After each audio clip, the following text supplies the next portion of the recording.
ಪ್ರಶ್ನೆ ನಮ್ಮ ಜೊತೆಗೆ ಶಾಸಕ ಸುರೇಶ್ ಕುಮಾರ್ ಇದ್ದಾರೆ, ಬನ್ನಿ ಮಾತಾಡ್ಸೋಣ. ಸರ್, ಪೊಲೀಸರಿಗೆ ನಿಮ್ಮನ್ನ ವಶಕ್ಕೆ ಪಡೆದುಕೊಂಡು ಮತ್ತೆ ಬಿಟ್ಟಿದ್ದಾರೆ ಸರ್, ಈ ಒಂದು ವಿಚಾರ ತಗೊಳ್ಳಿಲ್ಲ ರೀ, ಅವರು ವಶಕ್ಕೆ ತಗೊಂಡಿದ್ರು. ನಾನು ಹೇಳಿದೆ ಏಟು ಅವರೇ ತಿನ್ಬೇಕು, ನೀವು ಅರೆಸ್ಟ್ ಅವ್ರನ್ನೇ ಮಾಡ್ತೀರ, ಅಪರಾಧಿಗಳನ್ನ ಹಿಡೀರಿ ಹಿಂದೆ. ನಾನು ಈಗ ಅವ್ರು ಬಿಟ್ಟಿದ್ದಾರೆ.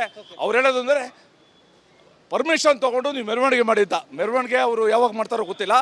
ನಾನು ಬಂದಿದ್ದು ಮುಖೇಶು ಮತ್ತು ಅವರ ಕುಟುಂಬದವ್ರನ್ನ ಮಾತಾಡಿಸಿ ವಿದ್ಯಮಾನನ ನಾನು ವಿಚಾರಿಸ್ಕೊಂಡು ಅವ್ರಿಗೆ ಧೈರ್ಯ ಹೇಳೋಕ್ಕೋಸ್ಕರ ಬಂದಿದ್ದೀನಿ. ಸರ್, ಯಾಕೆ ಇನ್ನೂರನ್ನ ಕೆಲವರನ್ನ ಅರೆಸ್ಟ್ ಮಾಡಿಲ್ಲ? ಅಲ್ಲ, 5 ಜನ ಮಾಡಿದಾರಂತೆ, ಇನ್ನೊಬ್ರು ಮಾಡ್ಬೇಕಂತೆ. ಸರ್, ಈ ಒಂದು ವಿಚಾರಕ್ಕೆ ಏನು ಹೇಳ್ತಾರೆ ಸರ್ ಅಂತ ಪದೇ ಪದೇ ಈ ಥರ ಆಗ್ತಿದೆ ಈಗ ಇತ್ತೀಚಿನ ದಿನಗಳಲ್ಲಿ? ಮತ್ತೆ ಬೆಂಗಳೂರಿನಲ್ಲಿ ಈ ರೀತಿ ಸರಣಿ ಘಟನೆಗಳಾಗೋದು ಒಳ್ಳೆಯದಲ್ಲ, ಬೆಂಗಳೂರು ದೃಷ್ಟಿಯಿಂದ, ಸಮಾಜದ ದೃಷ್ಟಿಯಿಂದ.